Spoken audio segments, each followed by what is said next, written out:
Trent Cotney and John Kenney are dedicated to helping the construction industry with legal business and safety challenges. Welcome to this week's episode of Law and Mortar.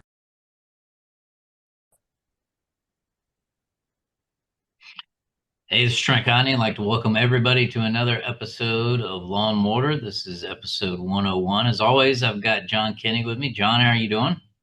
Doing great. As always, it's fantastic to be here and have conversation and discuss what's going on in the current world of law and mortar. Yes, sir. Yes, sir. And, no shortage of topics, especially for construction. I think since January, the two biggest topics have been tariffs and immigration. But right now, immigration seems to be on the forefront. John, I know you've always got your finger on the pulse of, economic data as it relates to the industry. A lot of what you do, for your customers is navigate, a lot of those things and, help them with operations, things of that nature. You and I were talking beforehand, a real interesting report that came out. Why don't you kind of share that with the audience? Yeah, so we've been kind of in the brain mindset, and we've been listening to that construction has about 20% undocumented workers throughout the industry, which is true when you take the average. But I finally got a hold of some deeper dive statistics that really opened my eyes up to why I can see it going to be a big problem for the roofing industry, especially. Close to 40%. Now, this we may know be higher, but close to 40% of the roofing workforce is undocumented. The only trade that's higher than roofing is drywall painting and spackling. They're about 41, 42%. So when you hear about why roofers are getting concerned, let's break that down. If I have a six-person crew, which is an extremely common size, especially in a commercial world, five, six, or seven, right? But when you look at that, what does that mean? You're not going to lose two and a half people. You have a chance of losing two off of that crew or three. So somewhere between 30% and 50%. I mean, I don't know if you saw it too. Another thing jump into a roofer in Key West, I believe it was Key West. He lost six people off of that was it. He shut him down. He had a six-person crew in Key West working, and they came in and raided him. He said these people have been with him 25 years. I don't know if they don't have papers or they do, because that's one thing we're not sure of. But that's what I'm hearing a lot. So I think from our standpoint in the industry, and that's where you're going to take this from the legal side, I'm not even sure how we proceed anymore. But all I can say, my red bell's going off, is that any roofer out there can figure they've got somewhere between 30, even if, if you're using any kind of workforce other than, I don't even know how to put this correctly, but pure white American workforce that has been born here 4 generations. Anybody else born here multiple generations, we're not sure right now of where they're going in these raids. So you could lose some major workforce. It's interesting, John, because I think those stats, I think we all probably agree those stats are conservative. And I think it's a much, much larger portion, whether it's agriculture, construction, hospitality. I think, it's heavily dependent on foreign labor. And that's not to suggest that we want illegal workers, working. We want a legal workforce. The problem is that there's no mechanism right now to, help supplement the labor that's needed. We need a better temporary protected status system. H-2B is not good at all. It's limited and it's very bureaucratic and archaic. There's just you can't have a zero tolerance policy as it relates to immigration, but not have a vehicle to allow workforce to come in. And Florida in particular, you and I both live here in Florida. Florida in particular, I think, is short-sighted in its hardline stance for immigration enforcement. Florida depends upon agriculture, construction, hospitality, and you're attacking the underpinnings of those key industries. So again, this is not a political statement. This is the reality is all I do all day long is answer questions for contractors, right? I would say the bulk of the questions I get now are, I just lost my crew. ICE just raided my project. I just got an I-9 audit. I'm losing workers. How do I deal with this? And this is, everywhere in the United States, there is no state that is immune to this. I've talked to contractors today from Kentucky, one in Indianapolis. I just spoke to the California contractors out in LA, and obviously they're front and center, right? And it really concerns me from a construction standpoint because we gotta have something. I get it. I'm all for secure borders and only having people here that are legally. We don't want criminals. We don't want any of that. But if you're not presenting any kind of alternatives, then who's going to do this work? That's the issue, John. Kind of that's how I see it. I mean, am I off base there? I mean, I don't know. I'm kind of going off a little bit, but No, I that's mean, my look, I have been in the roofing contracting and labor on up for almost 50 years now. And as a teenager.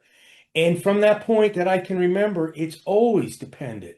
Even in unionized is dependent through their programs of when you get people coming in from other countries, they go into the trades and other things. And we've been drawing off of this for 4 or 5 decades now. And in the 80s, the bells started going off, and we've asked for immigration reform to be able to have a pathway for people to work in our industry, and it hasn't happened. So now there's no pathway. We shut everything down, and then we're exiting people at the same time. So that's like all three things are lining up. And there's no guarantee. One other thing, I don't know if you picked it up in the news either. I saw, and this wasn't a contractor, this was actually a packaging plant. They got raided and lost almost 100 people, and they e-verified every single person and they passed. So mm, that's a fallacy that because you e-verify, you're not susceptible. Because that's one thing I know from being in the industry. There's always IDs out there available that will pass anything that we come up with. And that's, I'm not, again, not getting deep into it, but I don't know. To me, there is no answer except that if I'm a contractor today and I go to bed at night, I have to be prepared for what my plan B and C is going to be when I wake up tomorrow and either my subcontracting force has disappeared or my in-house labor is being picked up and at least being questioned and then brought back. And then what's happening is they don't want to come back. right. So handful of things, So you know, trying to get we've basically been explaining what the situation is right now, but what can contractors do, right? What can contractors do to help themselves? Well, handful of things. One is you can anticipate labor rates are going to rise. So for the labor that is still here, you've got less of a pool, greater demand. I think labor rates will go up 25%, maybe more, right? Because you're just not going to be able to find people to do it. The other thing that I would recommend is make sure that you understand what your rights are during an ICE raid, how to approach an I-9 audit, provide information and support for your employees or your, even subcrews so they understand, hey, here are some employee-friendly immigration lawyers you can go to. Here's a rights card, know your rights, that kind of thing. But one of the things I also think that contractors need to do is start having more conversations with other contractors in your area because we're all going to have to lean on each other. I mean, it's been pretty up to date. And we've had so much work that competitors are competitors and we're all pushing each other aside.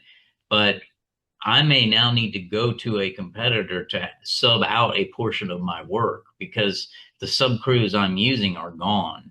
So I think some of the smartest things that contractors can do is really work to have those relationships. And like you put it perfectly, John, you got to have a plan B and a plan C. Just assume that, a bulk of your labor will be gone tomorrow.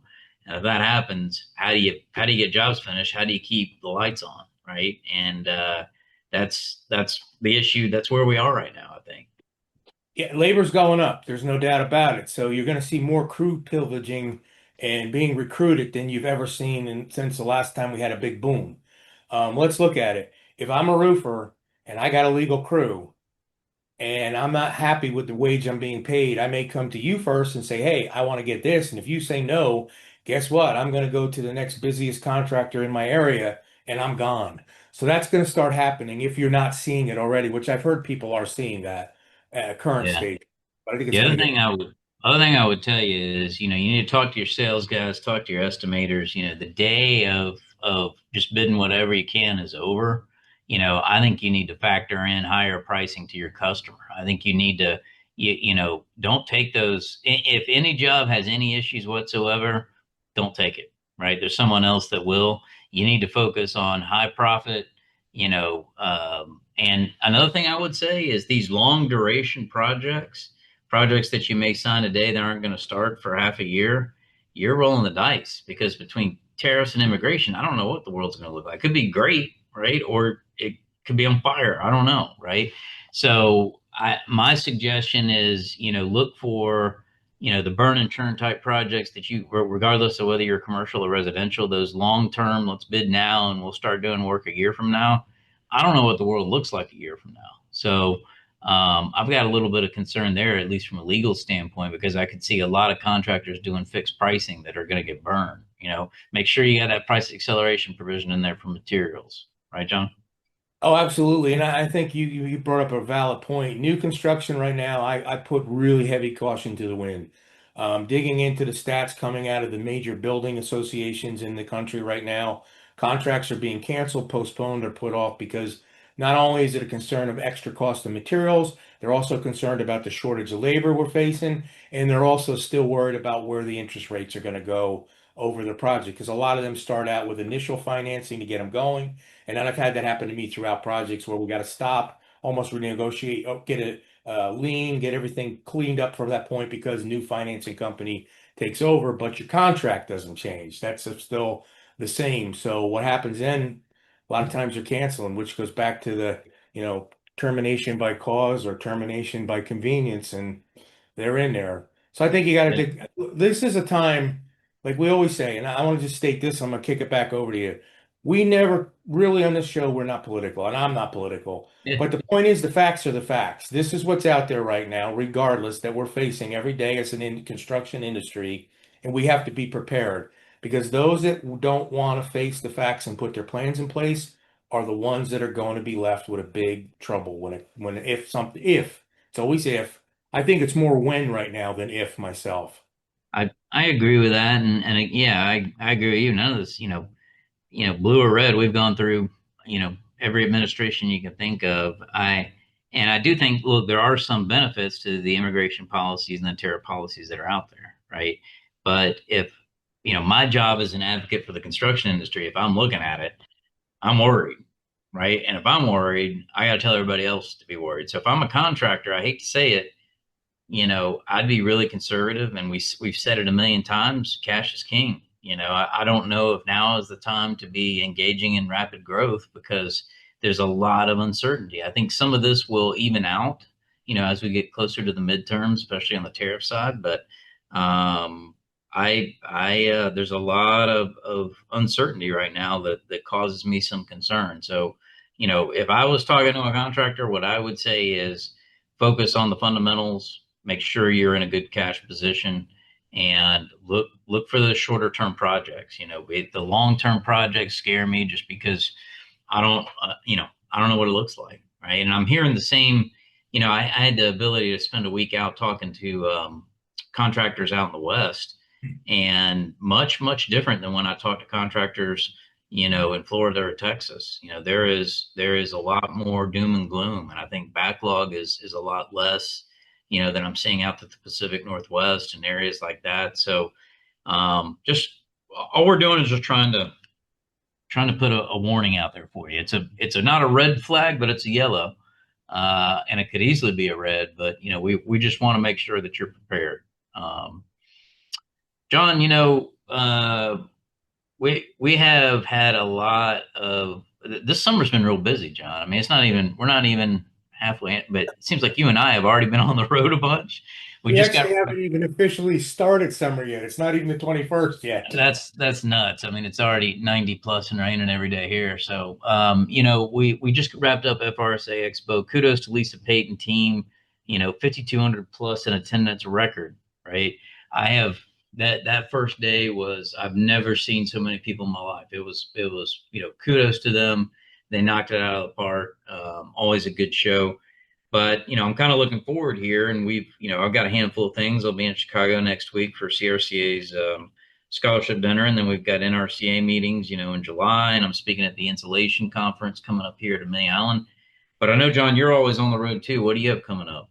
Next week I'll be up in Carlisle, PA area, and then Nice. July back here for a good portion of it, and then August you're gonna find I'm gonna be in Chicago. I'm gonna be in Texas. Then we've got some more Texas. We got back up to the East Coast, so it's gonna be almost coast to coast for Yeah, for the we'll pass each other in the air, right? absolute. So now, John, we've talked about a lot. I'm trying to keep on theme here, and I've got a. This is from Chris.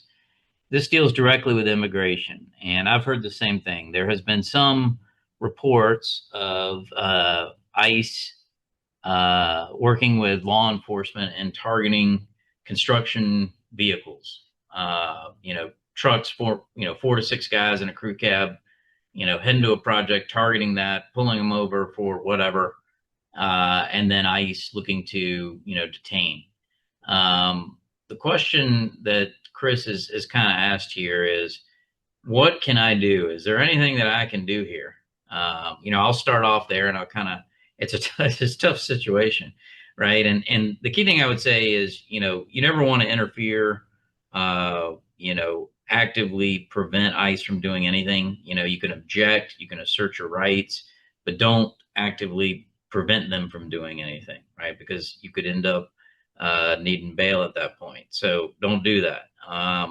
You know, what I would say is, you have to be cognizant of what's going on, right? You have to understand, what is it that I'm hearing locally? How are they going about doing these inspections? What can I tell my crew? If I have concerns, if they have concerns, can I help them as far as giving them employee rights cards so they know, they don't have to speak without a lawyer present. Do they have, can I give them access to employee friendly immigration lawyers? That kind of thing. But it's a difficult situation because I've heard they're targeting both construction sites and trucks and everything. I mean, Home it's Depots. Home Depots, yeah, you name it, they're targeting, and sometimes they're incorrect, right? I mean, sometimes it's absolutely 100%, American citizens, but they are targeting. So, John, what kind of advice would you have? It's a tough situation to be in. It is. I've been through my career.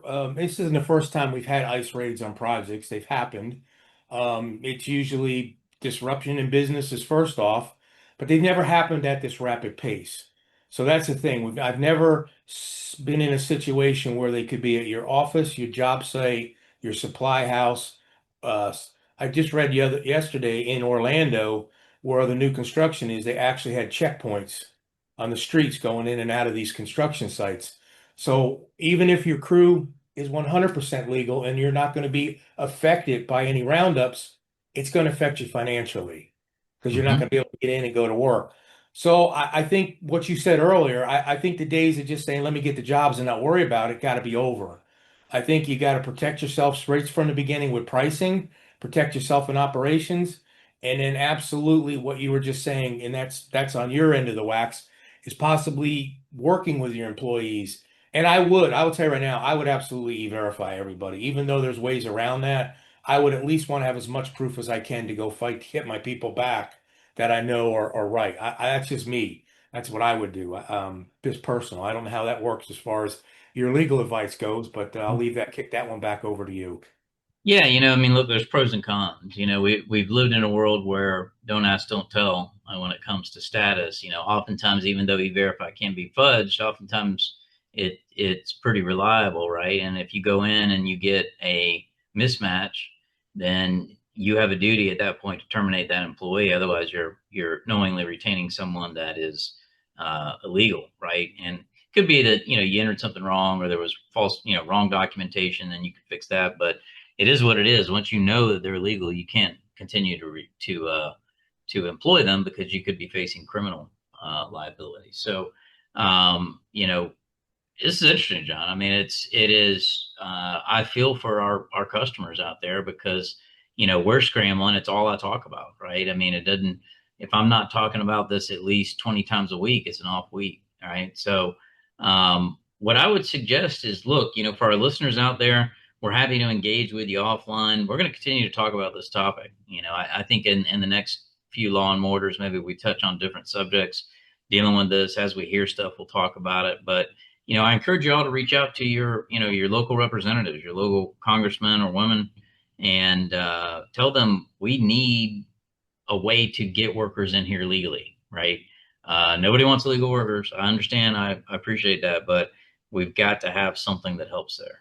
And I guess with that, John, I'll say, I want to thank everybody for coming to Law and Mortar again, episode 101. We're trucking along. We'll get one out to you here in the next few weeks, but we appreciate you guys. If you want to reach me, you can email me, trent.cotney@arlaw.com, or anywhere on social @Trent Cotney. John, how can they get you? Anyway, you can give me an email would be jkenny@cotneyconsulting.com or on social media at @jkenny. So always looking forward and enjoy meeting everybody when we hit all these public events. And keep the questions coming in. Love hearing from Yeah. you. Yeah, please do. We'll see you guys soon. Bye now.